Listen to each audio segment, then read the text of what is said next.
You're listening to the Chris or Jenny Show, featuring Deej on WCOM LP, Chapel Hill and Cobra. Hartley, tonight on the show, I'm going to have Ben from Tan and Sober Gentlemen. Now, you saw them a couple years ago. You look like you're having a lot of fun at that concert. Yeah, but you can't hear what other people are saying. It's just kind of hard to hear. It's just so chaotic and loud. It was chaotic and loud? I think they're going to consider that. I think Ben, the bass player, is going to consider that a compliment that they're chaotic and loud. What do you think, Maggie?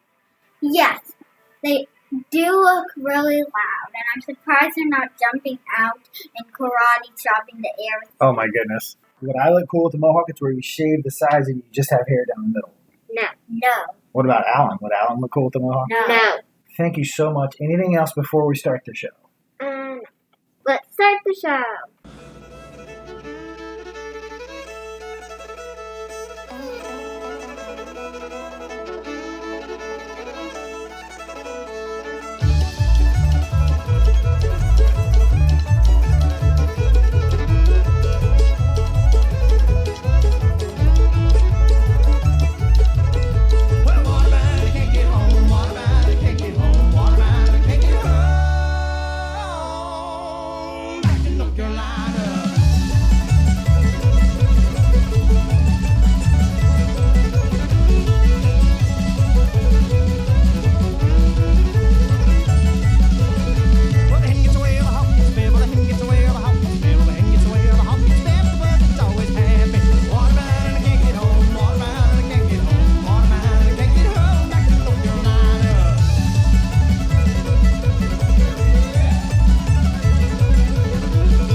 Good evening, friends. Woo! Ben, is it weird to hear your own songs on the radio? Or very much so. Will that ever get old, or is it awesome, or what? It's very weird. Ben from the Tan and Sober Gentlemen, one of my favorite new bands. I'm pumped, man. Welcome to the show. How's it going? Thank you. I appreciate you having me here. Things is all right. I'm glad it's spring. Things are opening back up. Yeah. It's my favorite time of year, bar none. Unfortunately, Courtney is not going to be here tonight, but she is okay? Yes. Okay. Car's a little worse for wear, but... Yeah, okay. Because I told our audience she was going to be here, so people are pumped. But you know what? They're happy you're here, and we're going to make it happen. You can blame her poor driving choices. Welcome, Ben. Now, normally Deej would be sitting right here with us. Mm-hmm. He made the wise choice to stay home. He just lives in Durham. I got to get him on the horn. Sounds good. Have you ever been in this studio? I have not. No, I walked past it a few times, but I've never been in here. That's a surprise. Really? Yeah. I'm kind of new to this whole promotional game. And let me tell you when I knew I wanted to have you on my show.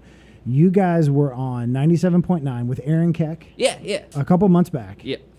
And he was like, ladies and gentlemen. And by the way, I'm a huge fan of Aaron Keck, too. I hope you're not looking for that level of professionalism. Because I have no idea what I'm doing. And he was a few standards above our level. He's freaking awesome. But he goes, ladies and gentlemen, the Tan and Sober Gentlemen. And you guys all booed. Mm-hmm. And I was like, okay, that's when I know I got to have these guys on my show. Can't take yourself too seriously. That's what I knew, Ben. That's what I knew. All right, man. Well, right now, live on the air, we're going to call DJ Simons, my partner. So hang on. Let's just see if I can do this right now. Here we go. All right, folks. Ben, tell them. Well, that doesn't sound good. 6, 7, 1, 5, 3, 4. What is that noise? That is a fancy Oh. telephone. So live on the air, we're calling DJ Simons because he is not here. Let's see if he answers. Ben, if he doesn't answer, I want you to leave a message. Is that cool? Sounds good. All right. Let's see what happens. We're looking for DJ Simons, the greatest sideman in radio, Ben. He's worth the wait, I promise you. Duly noted. Hey, I'm here. What's up? Is this Deej? Yeah. It's Ben from the Tan and Sober Gentleman and Chris Amsbury from the Chris or Jenny Show featuring Deej. How are you, fellas? Good. Doing good. So welcome. Deej, what's going on with you, buddy? Yeah, just stood chilling at my house, you know? That's it? Just chilling at your house? You have And that- nothing? That's all anybody's And been then that, doing like, this past year. between the shots purgatory, you know, where you're kind of waiting for that second one to roll around. I'm ready to just go forward and forget about it, but you're right. We got to be safe. You Mark. got to get both the microchips, otherwise they won't be in sync. Yeah, really. I actually just did one. I got the Johnson's vaccine. Yeah. What do Kids you are think? running a 386. Deej, I went to Carborough Family Pharmacy right here in Carborough, North Ooh. Carolina. They had a team in the softball league one year. Did they really? Yeah. I know that Walgreens and CVS certainly have their place as far as infrastructure and getting the vaccine out to millions and millions and millions of people. But I want to give a plug for the small business, Ben. You're a small business. Yeah, The you band. could say that. Business is a generous word, but we're Yeah. certainly small. The pharmacist emailed me. No number, no code, no call 15 times a day and wait. The pharmacist, Kiko, we're on a first name basis. She just sends me an email. Hey, Chris, we got the Johnson vaccine. Here's the scheduler. We'll see you next week. And that was how simple my thing was. Pretty Not bad. Sweet. So shout out to Carborough Family Pharmacy in Carborough Plaza, right here in my favorite town, Carborough, North Carolina. And my philosophy on getting the vaccine was very laid back initially. I have a small family. It's just me and my wife and my daughter. So 3 of us. I've been working from home for years to begin with. I'm just like, yes, I miss live music. I miss seeing you guys and all that and hanging out and stuff like that. But I've pretty much taken an approach of like, my time will come. It'll happen. I'll get my vaccine. And so I had a really laid back approach. And let me tell you guys what changed that is the day that I heard that the Tan and Sober Gentlemen were going to be at the Kraken in 2 weeks, Deej. And that's when I amped up my search for a vaccine. That day, I'm telling you, I took the day off, Ben, and I was like, I gotta get this stupid shot because I gotta go see them at the Kraken in 2 weeks. Boys are back. The boys are back, and they're I'm looking really for excited. trouble. Yes, sir. Will that be your first live gig or? No, we've been doing, we had a bunch of stuff in March. Okay. That'll be the first one in Orange County, I reckon. Like around St. Patrick's Day? Yeah. All outdoor stuff, obviously. It's starting to come back. Yeah. I mean, if you're playing at the Kraken, that's like, and what about them? Have they been open? I don't really know. I haven't been up there in a minute. I know they were closed for a minute over the winter, and they just started doing live shows again, I guess, a couple weeks ago. They built a little extra stage, like, out kind of on the front of the bar, like, down the hill from the road. I don't know if you've been there. I've been there a couple times. Yeah. So you know the door that the bands load in through? Yeah. Yeah. So Yeah. they built a little stage coming out that door so you can play outside into that little kind of amphitheater Oh. that's made by the highway. You know, once all these venues get the outdoor thing nailed, I bet they'll keep them. If you can have a nice outdoor show, like, why not? Yeah. Certainly miss like the energy of having everybody packed in close, you know? Yeah. But, Oh, yeah. you know, something's better than nothing. Kraken's out in the middle of nowhere. There's no neighbors or anybody to complain. Yeah. Especially if, like this time of year or in the fall. Yeah.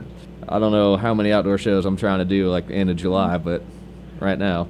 I'm a solo bassist, and I actually have an upright bass. Good for you. And I heard you can stand on your bass, and I can't even wrap my mind around the logistics of that. Mine would snap. So, like, do you have to reinforce your bass, or tell me how that goes down? Oh, Yeah. okay. What kind of bass do you have?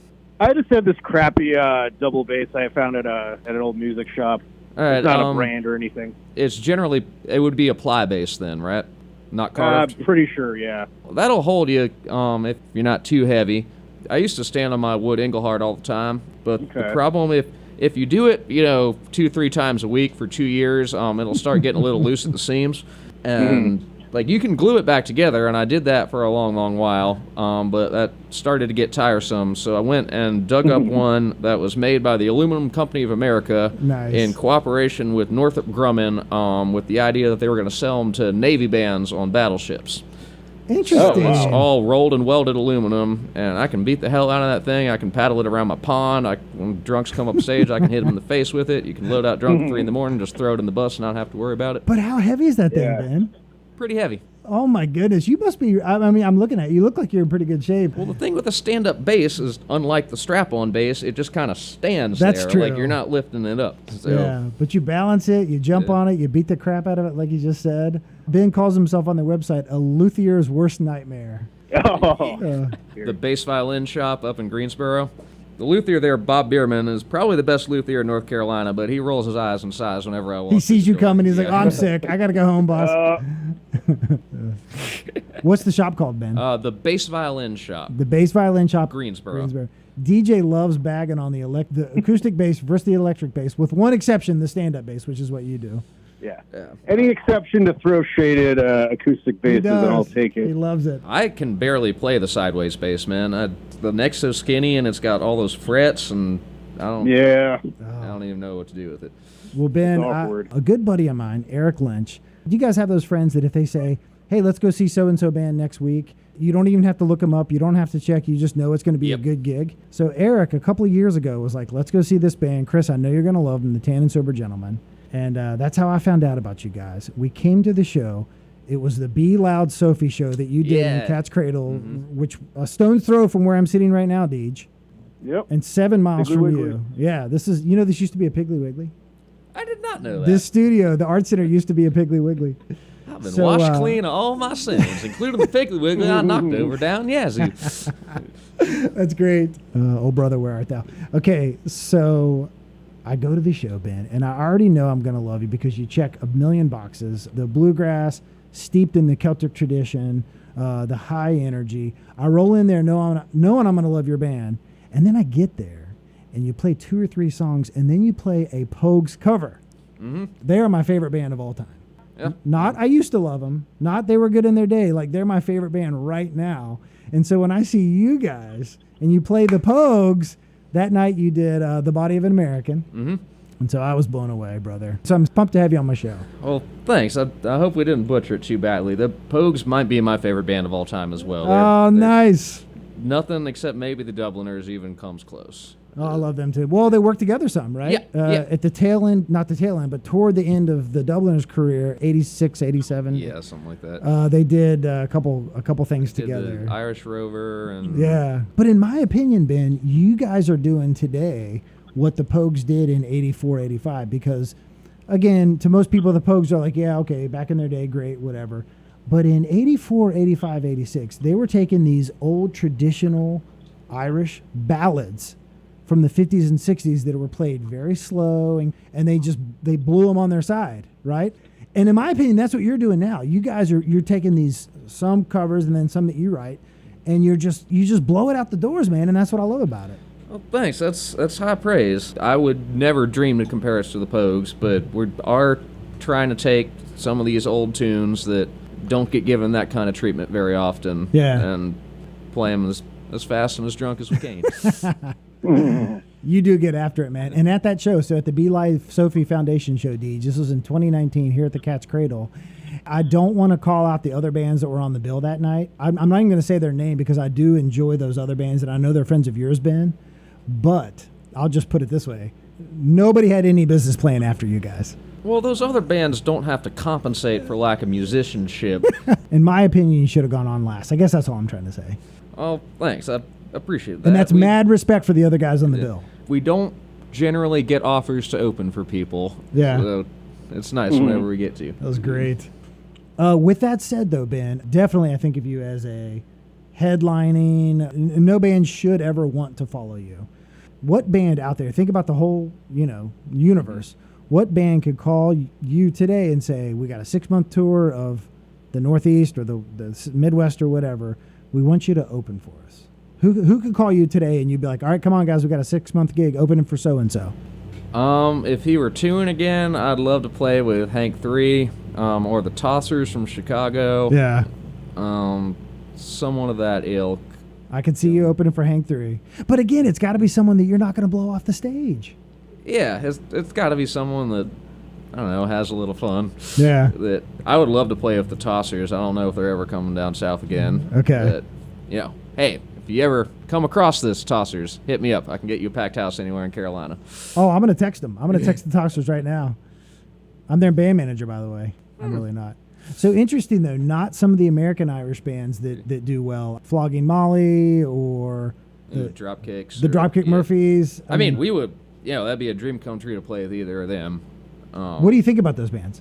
So I love them both. Both of those bands come from a base of punk rock, which I really don't have any association with or clue what goes on in that world. Okay. Oh, I think we just come from different places. I mean, I love them both. I listen to them all the time. I was literally quoting a Dropkick song at you a few minutes ago. That's a good point. But I think, especially if you're like from a city up north, like the Dropkicks are from Boston, I think Flogging Molly was formed in L.A. Yeah. But I feel like a lot of those people, like the music you grew up playing as a teenager is garage rock or punk rock or something like that. Right. And then they then like added an Irish flavor into that. Whereas, we're from the South and we're from out in the sticks. So we grew up playing bluegrass and hillbilly music and that kind of thing. So, right. We'd meet in the middle, but we're not coming from the same place. Well, you don't have to be coming from the exact same place not to at all. open. But your point is, so Hank 3 or the Tossers, if they're listening. Yeah. All right. I'm going to text Hank as soon as we hang up. Hold on tight, folks.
on the fiddle. Good Lord.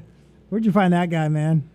He can tear it up. Word of mouth. He's from Burke County, North Carolina, so up in the hills, and he learned his stuff from people like Jane McMorrin Yeah. and all the Swananoa types. I don't know who first gave me his number, but when Yeah. I was first putting this lineup together, someone told me that, he'd do just fine. And I sent him a text and said, I got this band, like, this is what we do, and I was wondering if you might be interested in maybe picking with us sometime. And he just texted back, I've been waiting my whole life for this. Oh my goodness. Oh.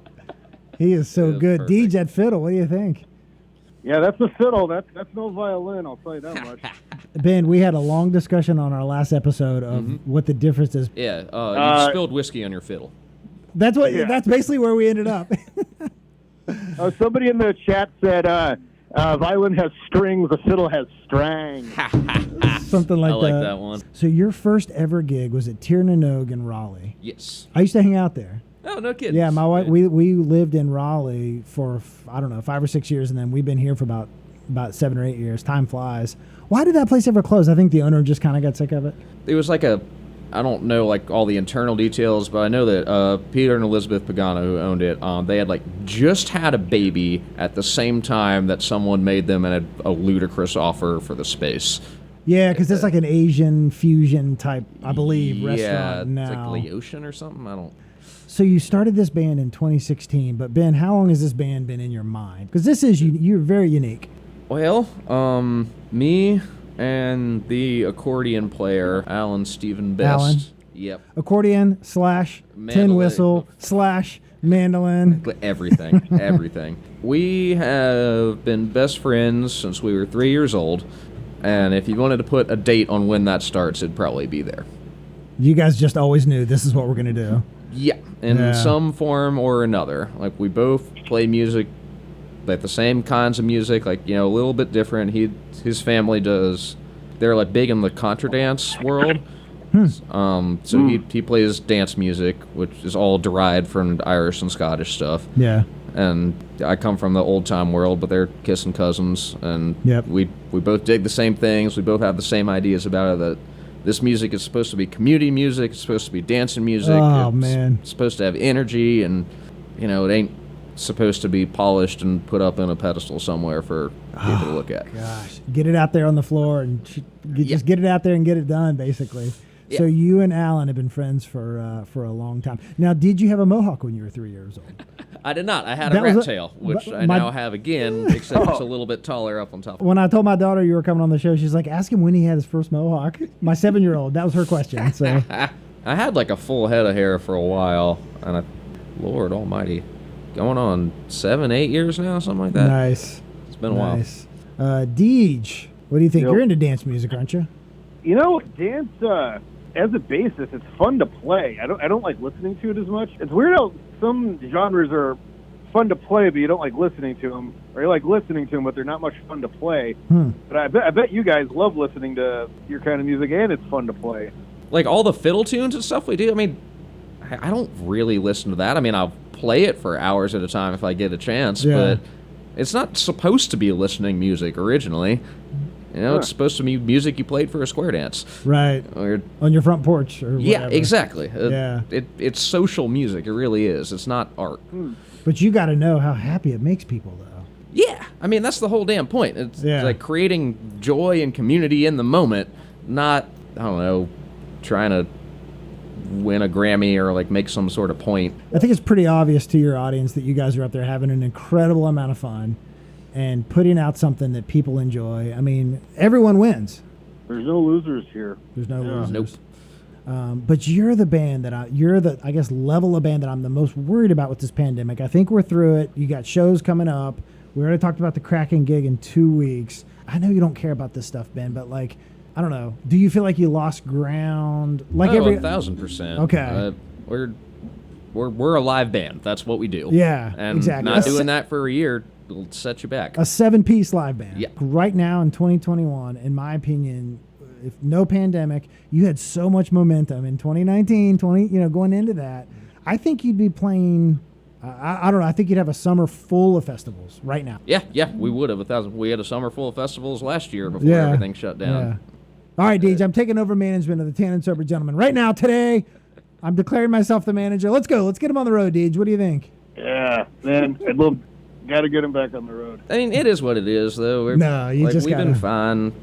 Other people have been hurting a lot worse than us. We've been able to get together and pick every week. It keeps us sane. And DJ and I complained on the last episode about we want to support our bands that we love. A lot of bands did the live streaming and please donate or pay some money, and we were both just like, it's hard to pay when we just want the live so bad. 2 gigs that I paid for the entire pandemic for the stream, it was when you guys did the thing at the Cat's Cradle, and then one other thing. Well, thanks. Live streams are so depressing. It's just a bummer. Yeah.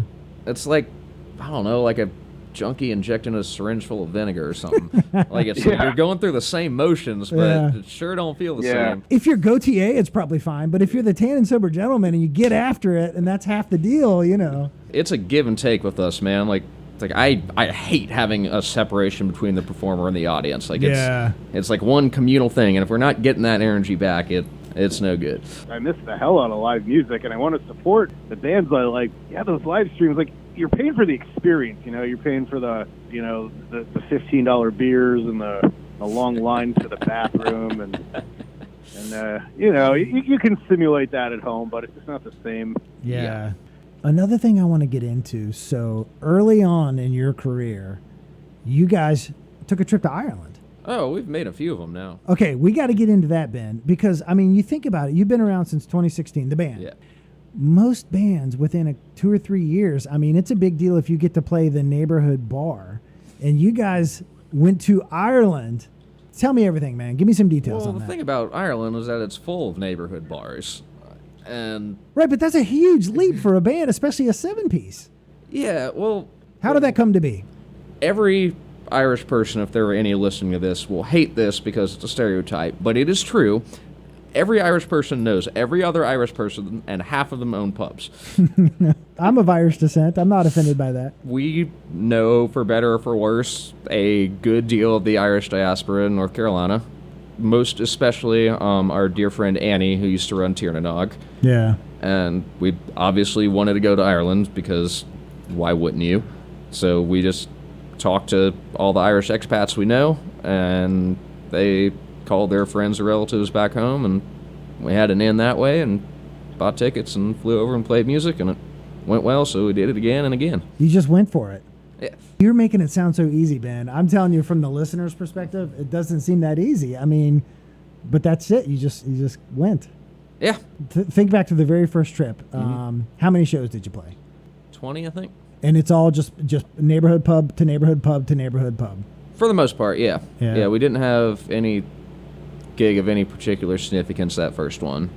But once we got over there and did that first thing around, people heard us play and they liked us, which was wonderful, because you always wonder a little bit whether if you're taking some other culture's music, if you ain't butchering it too badly. Yeah. But they seemed to like it. So they the dug next you. time around, we got some bigger gigs, some festivals and whatnot. Oh, my goodness. Yeah. That's fantastic. I know you played the, forgive me if I'm saying it wrong, the Rosen Dove in The Galway? Russian Duve.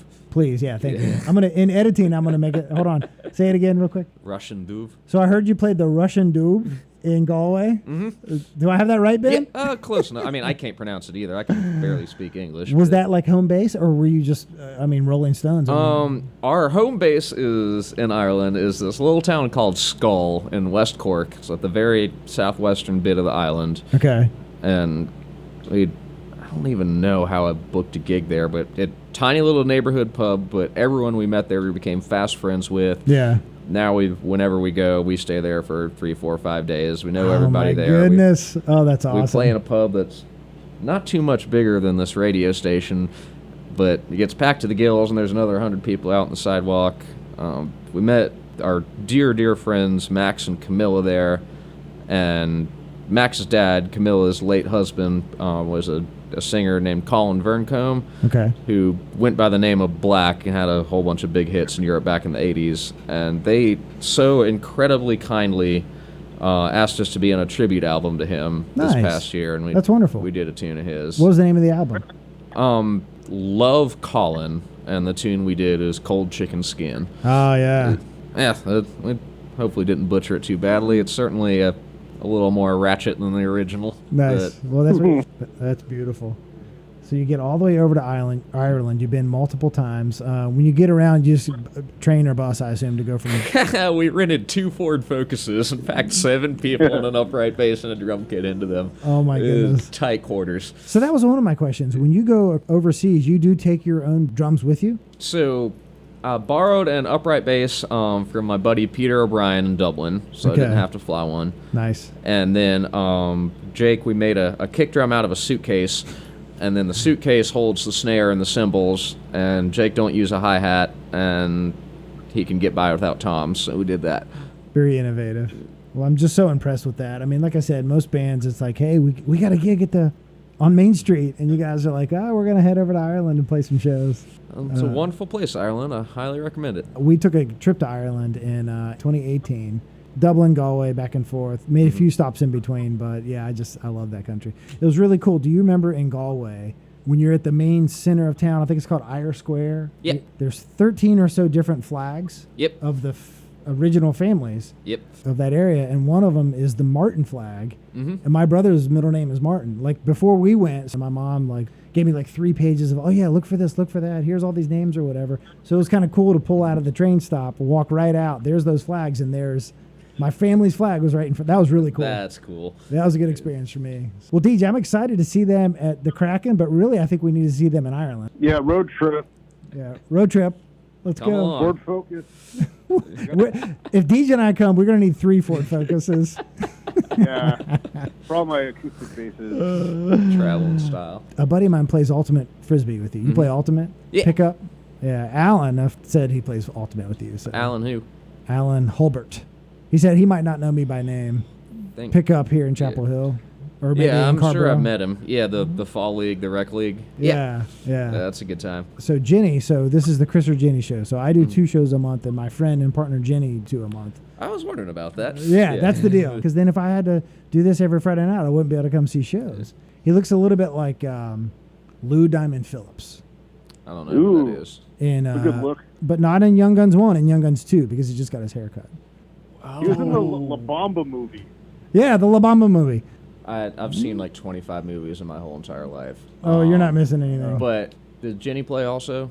No, she doesn't play Ultimate, but she does this show every other week, and then and then DJ and I do it every other week. Okay. Yeah. I think I got a picture of Alan in my head. You know, it's a rec league, so you draft your teams every year, and I think I might have Facebook stalked him once when I was captaining. Because one of my questions was, what do you do to stay in shape? Because you really get after it on stage, and what money I don't make from music, I make by working, do physical work. Right. And that doing what? keeps me going.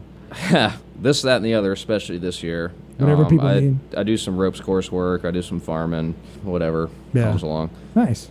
Double bass reinforcement. Yeah, I keep joking. I'm gonna start up a luthiery called, good enough. Good enough bass luthiery. Well, you do good beat enough. the heck out of that thing.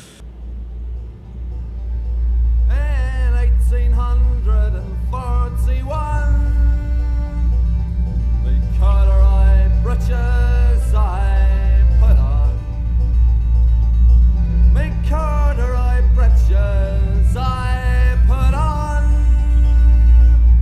to work upon the railway, the railway. I'm weary of the railway.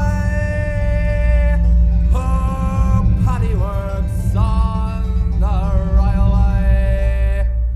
1842 from Hartlepool, I'm out to down myself a jet to do, working on the railway. I was wearing corduroy breeches, digging ditches, pulling sections, dashing engines. I was working on the railway. 1843, I'm probably shoving across my knee. Went to work with a company in the Leighton Surrey Railway. I was wearing corduroy breeches, digging ditches, pulling sections, dashing engines. I was working on the railway.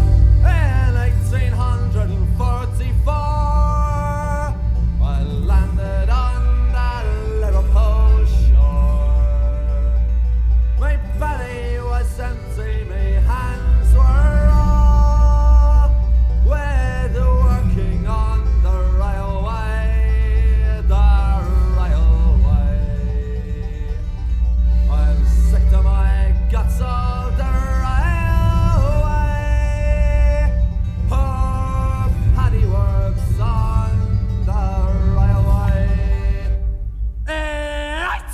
145 and Danny O'Connell, he's alive. When Danny O'Connell, he's alive, we're working on the railway. I was wearing correct punches, digging ditches, pulling switches, dodging ditches. I was working on the railway. 246, I'm changing pipe and carrying bricks, changing pipe and carrying bricks, we're working on the railway. I was wearing correct punches, digging ditches, pulling switches, dodging ditches. I was working on the railway. In 1847, poor Paddy was thinking of going to heaven. The old bugger was thinking of going to heaven to work upon the railway, the railway. I'm sick to my death of the railway. Poor Paddy works on the railway. I was wearing correct punches, taking ditches, pulling switches, punching ditches. I was working on the railway. If that's not a Tan and Sober cover, I don't know what is, Ben. I feel like a lot of American Irish bands write a whole lot of songs about Ireland and its struggles, and I always appreciated that Shane MacGowan, who, Irish through and through, Right. spent a lot of his childhood in London, Yep, that's right. spent a lot of his songwriting telling the story of the Irish diaspora all across the world. Absolutely. I totally agree. Yeah, I mean, if you just dig in, Body of an American. the body of an American. He was fascinated with the United States and wrote a lot of songs about Yep. America. Sally McLennan. Oh, that's a good one. It was hard for me to decide what to play tonight. The next time I see you guys live, I just hope that ends up on the. Yeah. I'm just saying, Deej, is that bad? Am I? What do you call it? Mind? I don't know. If it's an idea you had, it's probably bad. That's not. We He's not wrong, Ben. actually had to put a injunction in place amongst the band in which we had to limit the amount of Pogue songs we play, because if we didn't have that limit there, we would only play Pogue songs. Oh my God, Deej, are you surprised that I booked Ben on this show? Is there any surprise after what he just said? I'm just impressed you got him. I know. I'm the same, man. So, like I said earlier, Jenny does 2 a month, I do 2 a month. And really, she does her thing and I do mine. It's really a loose collection. But for the first 20-some-odd shows, I played a Pogue song at the beginning of every episode. And finally, we wanted to, let's find a theme song. And so I play your version of Waterbound, and she plays Rihanna Gibbons' version of Waterbound. Yes. So we thought that was a cool way to kind of loosely tie our shows together. It's an old tune. An old tune. Yeah. That's one that I stole from my daddy's band. Nice. Which was? Or which is? Are they still the around? Blue Star Travelers. The Blue Star Travelers, they still around? Oh, yeah. They're because they got vaccinated first, they're playing these gigs at all the old folks' homes. That was the only place you could play shows all the I way. love old folks bands. Will they play anywhere around here? Oh, yeah. I mean, I don't know their schedule right now. I'm sure it ain't much like every other band. Right. But yeah, they play around here all the time. Nice. They're a very, very old time. Have you ever been on stage with them? Oh, yeah. Sometimes Dad has to take a leak and, I'll come up and play a couple of them. Deej, we're going to Goes. get your dad on the show with your band. I don't have a band anymore. Kind of fizzled out after COVID and everybody moved away. But Well, come on, Deej. We got to get you in a band. I know I'm itching to join something. We'll see. Ben, do you know anybody that needs a bassist? Someone somewhere always needs a bass player. All right, we'll find you- Especially a stand-up bass player. Ain't many of us. We'll find you a gig, Deej. We'll get- So Ben, when you're writing songs, how does the songwriting process go? Do you kind of start out with lyrics, or do you start out with like a melody, or kind of does the whole thing just kind of come to you like an orchestra all at once, like Beethoven, or how does that usually go for you? So for me personally, I'm not the band's principal songwriter, but I do contribute a few. I generally write stories. I'll get in my head a story that I want to tell. I won't write it out lyrically, but I'll get the idea of the story, and then I'll find a melody from an old tune or a melody from a song that someone else wrote, and I steal it because I'm no good at writing melodies. And then I try and put the story to that melody and let the words fall where they may. And then I bring it usually to Courtney, the guitar player, or someone else in the band, and they make it sound musical, and we take it from there. Where did the words come from? Just an idea, something that happened to you? I mean, you know, like if you're telling a story to somebody, there's the story. Yeah. And then you try and make the different bits of the story rhyme. Yeah. And then cut out the unnecessary bits and figure out whatever the hookiest bit is, and that'll be the chorus. That's it, right? Yeah, you mentioned Courtney. Unfortunately, she couldn't make it here tonight, but she is fine. Yeah. Again, yet another thing I love about a band is when you've got a male singer and then a female in the chorus, or vice versa, a female singer and then the male in the chorus. I just love that sound. It's cool having 3 lead singers. Right. You can switch things up, and Everyone can take a break or, Yep. or switch off and keep the energy moving. you Or can play, 6 shows in 3 days over St. Patrick's Day, and Right. people can still kind of sing by the end of it. oh my gosh, yeah, your singers, their voices take a beating. William was the original singer. Yeah. Dylan kind of came in and they subbed in, but then William never left. But I know he kind of was focusing So on Will's school. in nursing school right now, so Yeah. he's not like really performing with us at the moment. But He's still he part of hasn't them. gone away. And then Courtney sings some songs too. Yeah, and so does Tucker. Tucker, do you see this band? It's a 7-piece band, Yeah. which is hard to keep together. That many people under the best of circumstances.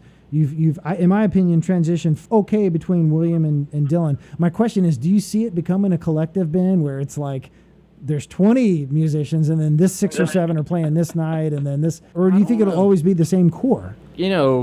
One by one, like leaving or coming back, is probably inevitable at some point. Yeah. But I think we're gonna be playing music together when we're 70. That's We beautiful. ain't going nowhere. That's all you want to hear. That's all you like wanna such a hear. Nice thought. Well, back to the Pogues. That's something I love about them. In the entire history of the Pogues, they had 6 original members, and then another similarity to you guys, 1 female in the band. She was the only musician she quit, and then Blame Elvis Costello. but because of Elvis Costello. That's exactly right. Elvis Costello. But that's it. That was the only one turnover in the entire 30-some-odd year history of the band. I love that. For better or worse. And those guys, they drive each other crazy, but they just make beautiful music. And this will surprise everybody, but I don't read a ton of books. I'm not quite as knowledgeable as DJ Simons. But I read The Accordion Player, James. It's one of the best books I've ever read. It's called Here Comes Everybody. The story of the Pogues. It's awesome, Ben. I don't know if you've ever... Julie, no, I have not. It's a great book, man. It's one of my favorite books I've ever read. He's just so... all throughout the entire crazy history of the Pogues, the accordion player, James, because he was originally going to be an author. And then Shane and Jim showed up at his house and said, here, learn how to play this. But he took notes the entire time. And then so this book is just amazing. Yeah. I'll have to give it a look. It's called Here Comes Everybody, the story of Comes the Everybody. Pogues. Yeah. So, he's got a new band called the Walker Roaders. Yeah, I'm a fan of James and really everyone in the band. We know about the Kraken in 2 weeks. What other gigs do you have coming up, Ben? Yeah, and if you want to tell us about your social media, or Where can we find you, Ben? Besides, you can find us at tannandsober.com or at facebook.com/tannandsober or instagram.com/tannandsober, and not on Twitter. did you get all that, Deej? I'm on it. I'm already subscribed and liking and thumbsing up. Do you want Appreciate it. me and Deej to take over as management? It's an open question, Ben. Oh, that's a big question. hate doing band management. If I could get off Facebook today and never go back, that would be the single greatest improvement I Yeah. could ever make in my life. But speaking of Facebook, we also have our group called the Tan and Sober Mafia that you can join if you want even more spam in your newsfeed. Tan and Sober Yeah. Mafia, Deej. All right, and where are the upcoming shows? When and where? Well, we know the What- Kraken in what- 2 weeks from tonight. The 23rd of April, neighborhood of 7. Okay. Outdoors. Yep. Bring bug spray. They'll start when you get there, Deej. Okay, yeah. All right, what you got? A couple more gigs coming Yeah, up. we're at the Shadow Bay Celtic Festival down in Myrtle Beach on May the 1st. The City Tap on a Wednesday in May. We're in the studio for a bit, and then we're at Instill Distilling in Clayton, North Carolina on May the 28th, and then Common House Ale Works in Charleston, North Carolina on May the 29th. Bristol Border Bash on June 4th, and a lot of stuff in June. A lot of great gigs coming up, Deej. See you there. Yeah, but we are going to follow you guys to Ireland and rent a Ford Focus. Please I hope do. that's cool. Ben, it's been so awesome to have you on the show. We got to run. DJ Simons, any last words from you, sir, before we move on? No, man, super cool to have you guys on. Looking forward to seeing you at the Kraken, hopefully, and thanks for coming. Of course, thanks for having me. And we want to say hello to our friends in Snow Camp, North Carolina. I don't know if you know this, Ben. We're the #1 radio show in Snow Camp. I bet you might be the only one. That's half the battle. All right, Ben, brother, any last words before we go? Nope. Thank you for coming on. Thank you. I D, really just- appreciate I'll it. see you guys down the road. Y'all take care now. Catch you later. Bye.